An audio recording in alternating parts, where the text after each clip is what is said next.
ಇದರ ಮಧ್ಯೆ ಗೃಹ ಸಚಿವ ಡಾಕ್ಟರ್ ಜಿ ಪರಮೇಶ್ವರ್ ಇದೇ ವಿಚಾರದ ಬಗ್ಗೆ ಮಾತನಾಡಿದ್ದಾರೆ. ನಿನ್ನೆ ಮಾತನಾಡಿದರು, ಕ್ರಮ ಕೈಗೊಳ್ಳುತ್ತೀವಿ ಅಂತ. ಇವತ್ತು ಅದರ ಮುಂದುವರಿದ ಭಾಗ, ಇಲಾಖೆ ತನಿಖೆ ಮಾಡುತ್ತೆ, ಸಸ್ಪೆಂಡ್ ಮಾಡಿದ್ದೀವಿ, ಮುಂದಕ್ಕೇನು ಅನ್ನೋದು ಅವರು ಕೊಟ್ಟಿರುವಂಥ ರಿಪೋರ್ಟ್ನ ಮೇಲೆ ನಿಂತಿದೆ. ಇದು ರಾಮಚಂದ್ರ ರಾವ್ ಕೇಸ್ ಬಂದಾಗಲೂ ಇದೇ ಸ್ಟೇಟ್ಮೆಂಟು, ಸಂದೇಶ್ ಕೇಸ್ ಬಂದಾಗಲೂ ಇದೇ ಸ್ಟೇಟ್ಮೆಂಟು, ನಾಳೆ ಇನ್ನು ಯಾವುದೋ ಎಂಕಾಸಿ ನಾಣಿ ಯಾವ ಕೇಸ್ ಬಂದರೂ ಇದೇ statement. Home minister recorded statement ಕೊಡ್ತಾ ಇರ್ತಾರೆ. ಈಗ ಸಂದೇಶ್ ಕೇಸಲ್ಲೂ ಅದೇ ಮುಂದುವರೆದಿದೆ.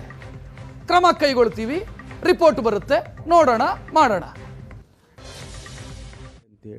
ವರದಿ ಕೇಳಿದ್ದೇನೆ, ವರದಿ ಕೊಡಿ, ಅವರು ಏನು ತಪ್ಪು ಮಾಡಿದ್ದಾರೆ ಏನು ಅಂತ ಹೇಳಿ. ಅವರು ಕೆಲವು ವಿಡಿಯೋಗಳೆಲ್ಲ ಬಂದಿದೆ ಅಂಥೇಳಿ ಅವರಿಗೆ ಪ್ರಾಥಮಿಕವಾಗಿ ಸಸ್ಪೆಂಡ್ ಮಾಡಿದ್ದಾರೆ.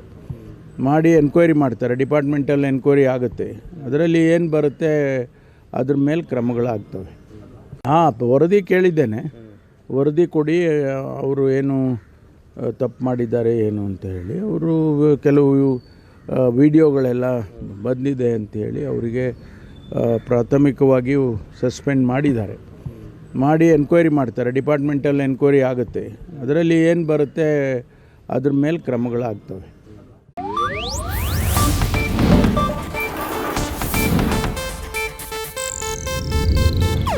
ಇದು ಏಷ್ಯಾನೆಟ್ ನ್ಯೂಸ್ ನೆಟ್ವರ್ಕ್ ಪ್ರಸ್ತುತಿ.